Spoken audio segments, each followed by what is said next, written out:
출애굽기 17장.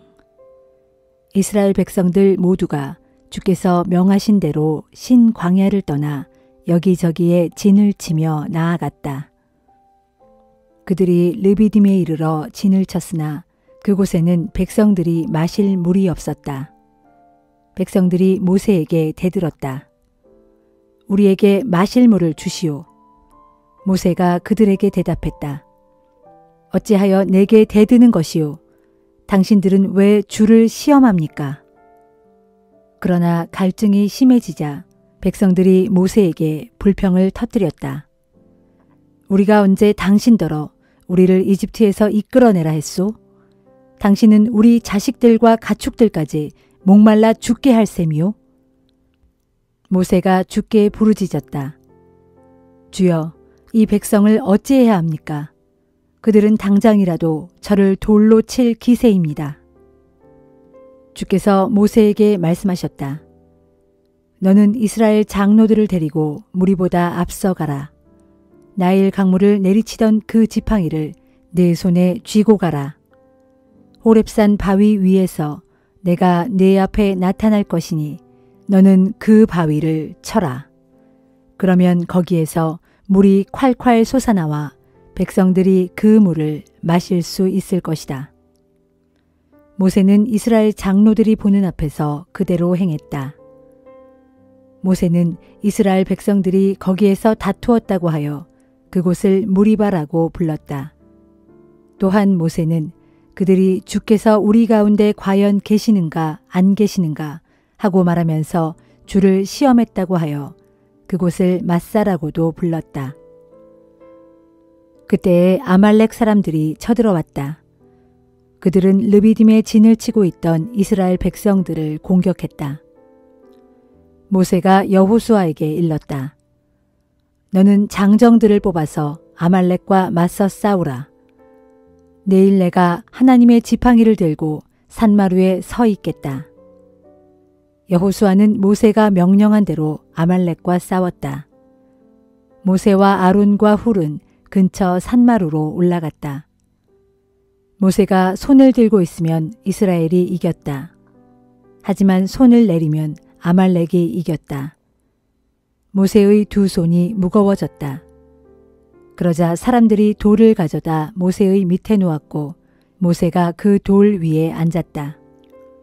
그런 후에 아론과 훌이 모세의 양쪽에 서서 모세의 손이 내려오지 않도록 붙들었다.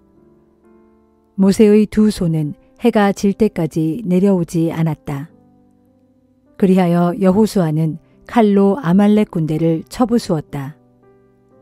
주께서 모세에게 말씀하셨다.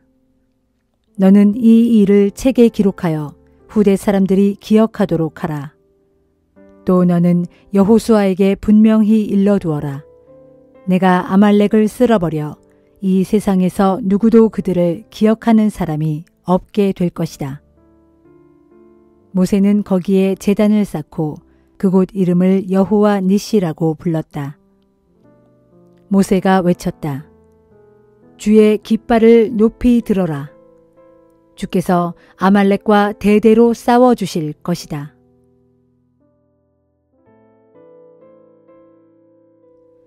누가복음 20장. 어느 날 예수께서 성전들에서 복음을 가르치고 계실 때였다. 대제사장들과 율법 교사들과 장로들이 몰려와서 예수께 따졌다. 당신은 무슨 권한으로 이런 일을 하시는 거요? 누가 당신에게 이런 권한을 주었소? 예수께서 그들에게 대답하셨다. 나도 당신들에게 한 가지를 물어보겠으니 대답해 보시오. 요한의 세례는 하늘로부터 비롯된 것이요? 아니면 사람들에게서 비롯된 것이요? 그 질문을 받고 그들은 자기들끼리 의논하면서 말했다. 만약 우리가 하늘로부터 비롯된 것이요 하고 대답하면 그런데 너희는 왜 세례 요한을 믿지 않았느냐 하고 따질 것이 분명하고 만약 우리가 사람들에게서 비롯된 것이요 하고 대답하면 이번에는 사람들이 우리를 돌로 칠 것이 분명하오. 사람들은 모두가 세례 요한을 예언자로 믿고 있으니 말이오. 그래서 결국 그들은 우리는 모릅니다 하고 예수께 대답했다. 그러자 예수께서 말씀하셨다. 그러면 나도 내가 무슨 권한으로 이런 일을 하는지 당신들에게 대답하지 않겠소. 예수께서 사람들에게 한 가지 비유를 들어 말씀하셨다. 어떤 사람이 포도원을 만든 후 농부들에게 세를 주고 오랫동안 멀리 떠나 있었습니다. 수확할 때가 되자 포도원 주인은 종을 보내어 소출을 받아오라고 했습니다. 그러나 포도원 소작인들은 그 종을 때리고 빈손으로 돌려보냈습니다. 주인은 다시 다른 종을 보냈습니다. 이번에도 소작인들은 그 종을 때리고 모욕하면서 소출을 주지 않고 돌려보냈습니다. 주인이 다시 세 번째 종을 보냈습니다. 이번에도 역시 그 종은 상처를 입고 쫓겨왔습니다. 그래서 포도원 주인이 혼자서 말했습니다. 이제 어떻게 할까? 그래, 이번에는 내 사랑하는 아들을 보내야겠다. 설마 그들도 내 아들은 존중하겠지. 그러나 소작인들은 주인의 아들을 보자 이렇게 말했습니다. 이거야말로 참으로 좋은 기회다. 자기 아버지가 죽으면 이 사람이 이 땅을 전부 상속할 테니 아예 이 사람을 죽여버리자.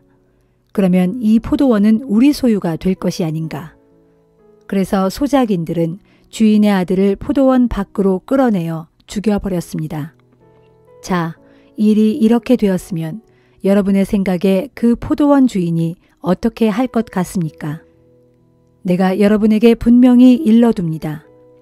마침내 포도원 주인이 직접 와서 그 소작인들을 다 죽이고 그 포도원을 다른 소작인들에게 맡길 것입니다. 비유가 끝나자 이 말씀을 듣고 있던 사람들이 예수께 말했다. 설마 그들이 그런 짓이야 하겠습니까?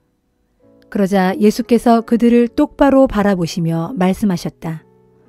그렇다면 성경에 기록된 대로 집 짓는 사람들이 쓸모없다고 버린 돌이 모퉁이를 받치는 머릿돌이 되었다. 라는 말이 무슨 뜻입니까? 누구든지 그 돌 위에 떨어지는 사람마다 깨어질 것이고 그 돌이 누구 위에 떨어지든 그 사람은 가루가 될 것입니다. 대제사장들과 율법 교사들은 예수께서 말씀하신 이 비유를 듣고 그것이 자기들을 빗대어 한 말씀인 줄 알았다. 그래서 당장이라도 예수를 체포하고 싶었지만 사람들의 시선이 두려워 어찌하지 못했다. 그리하여 대제사장들과 율법 교사들은 예수를 주의 깊게 감시하면서 기회를 엿보아 예수를 로마 총독에게 고발할 구실을 찾으려고 첩자들을 보내어 그들로 하여금 의로운 사람인 채 하면서 예수께 접근하게 했다. 그런 첩자들이 예수께 물었다. 선생님, 우리는 선생님이 말씀하시고 가르치시는 것들이 전부 옳다는 것을 잘 알고 있습니다. 선생님께서는 어느 쪽으로도 치우치지 않으시고 오직 진리에 부합하는 하나님의 참된 도리만을 가르치시는 줄로 압니다. 그러니 저희들에게 말씀해 주십시오. 저희가 로마 황제에게 세금을 바치는 것이 옳습니까? 옳지 않습니까? 예수께서는 그들의 속셈을 꿰뚫어 보시고 이렇게 말씀하셨다. 데나리온 한 잎을 내게 보이시오. 그 돈에 누구의 초상과 이름이 새겨져 있소? 그들이 대답했다.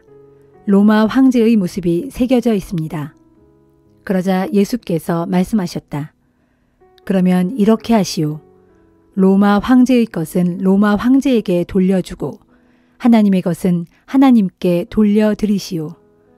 이 대답을 듣고 사람들 앞에서 예수의 말씀을 책잡으려던 자들의 계획은 실패로 돌아갔고 오히려 예수의 답변에 크게 놀라고 감탄하여 입을 다물고 말았다. 부활이 없다고 주장하는 사두개파 사람들 몇 명이 예수께 와서 물었다. 선생님, 모세의 율법을 보면 만일 어떤 사람이 자식 없이 죽으면 동생이 그 형수와 결혼하여 죽은 사람의 대를 이을 자식을 낳아주어야 한다 라고 되어 있습니다. 그런데 어느 집에 7 형제가 살고 있었습니다. 맏형이 결혼을 했는데 자식 없이 죽었습니다. 그래서 둘째가 그 형수와 결혼했지만 그 역시 자식을 두지 못하고 죽었습니다. 그래서 차례대로 7 형제가 다 그 여자와 결혼했지만 아무도 자식을 남기지 못한 채 죽고 말았습니다. 그러다가 마침내 그 여자마저도 죽었습니다. 그러면 부활 때에 그 여자는 누구의 아내가 되어야 합니까? 7형제가 다 그 여자를 아내로 삼았으니 말입니다. 예수께서 그들에게 대답하셨다. 이 세상 사람들은 시집도 가고 장가도 가오. 그러나 죽었다가 다시 살아나 하늘나라에 들어갈 자격을 얻은 사람들은 시집도 가지 않고 장가도 가지 않소. 그들은 천사들과 같아져서 더 이상 죽음을 경험하지도 않소. 그들은 죽었다가 다시 살아나 새로운 생명을 얻은 부활의 자녀들이므로 곧 하나님의 자녀들이요. 옛적의 모세도 불에 타면서도 없어지지 않는 떨기나무를 언급하는 대목에서 죽은 사람들의 부활에 대해 보여주지 않았소. 그때 모세는 하나님을 아브라함의 하나님, 이삭의 하나님, 야곱의 하나님이라고 불렀소. 이처럼 하나님께서는 죽은 자들의 하나님이 아니라 살아있는 자들의 하나님이시오. 그러므로 하나님께는 모든 자들이 다 살아있소.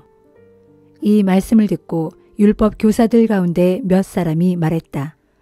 선생님, 옳은 말씀입니다. 그러자 사두개파 사람들은 더 이상 예수께 감히 묻지 못했다. 예수께서 그들에게 계속 말씀하셨다. 당신들은 어찌하여 그리스도를 다윗의 자손이라 하는 것이요. 다윗 자신이 친히 쓴 시편을 보면 주님께서 내 주께 이르신 말씀이라. 내가 네 원수들을 네 발 아래에 굴복시킬 때까지 너는 여기 내 오른쪽에 앉아 있어라 하였소. 자, 보시오. 다윗은 그리스도를 주라고 불렀는데 어떻게 그리스도가 다윗의 자손이 될 수 있단 말이오. 예수께서는 사람들이 듣고 있는 가운데 제자들에게 이렇게 말씀하셨다. 너희는 율법 교사들을 조심하여라. 그들은 긴 옷을 입고 다니기를 좋아하고 거리에서 사람들에게 인사받기를 즐기며 회당과 잔치집에서는 윗자리에만 앉으려 한다. 그들은 과부들의 재산을 가로채 삼키면서 사람들에게 거룩하게 보이려고 큰 소리로 길게 기도한다. 이런 사람들에게는 장차 하나님의 무서운 심판이 내릴 것이다.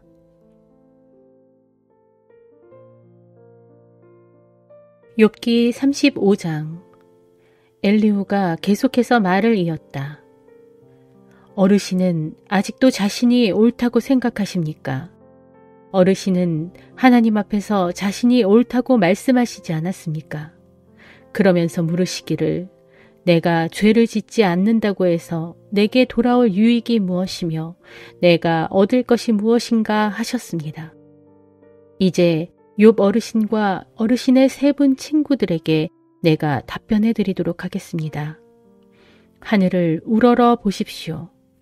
하늘에 떠 있는 저 구름이 얼마나 높습니까? 어르신이 죄를 지은들 하나님께 무슨 해를 끼치겠습니까?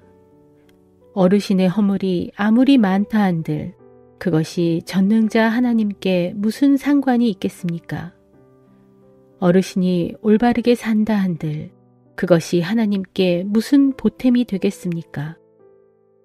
하나님께서 어르신에게서 받을 수 있는 것이 도대체 무엇이 있겠습니까? 어르신이 악한 짓을 해도 그것은 어르신 같은 사람에게나 영향을 미칠 뿐입니다.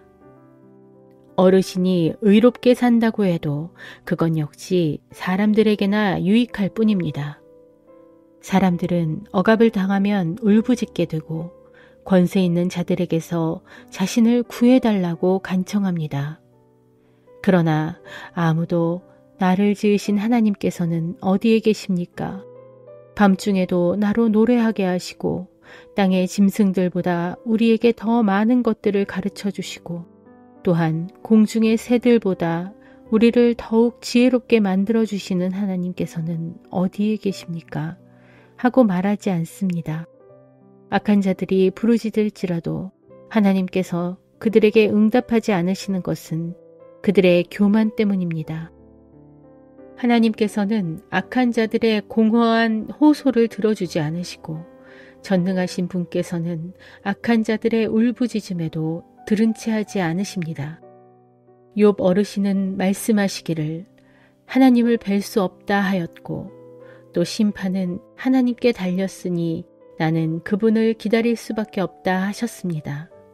더 나아가 하나님께서는 악한 자들에게 진노의 형벌을 내리지 않으시니 아마도 그런 일에는 관심을 기울이지 않으시는 모양이다 하고 욥 어르신은 말씀하셨습니다. 그러니 욥 어르신은 지금껏 입을 열어 헛된 말을 하신 것이고 무얼 제대로 알지도 못하면서 계속 빈 말만 늘어놓고 계셨던 것입니다. 고린도후서 5장. 우리는 땅에 있는 우리 육신의 천막집이 무너지면 하나님께서 지으신 집, 곧 우리의 손으로 지은 집이 아닌 하나님께서 하늘에 손수 지으신 영원한 집이 우리에게 있는 줄을 알고 있습니다.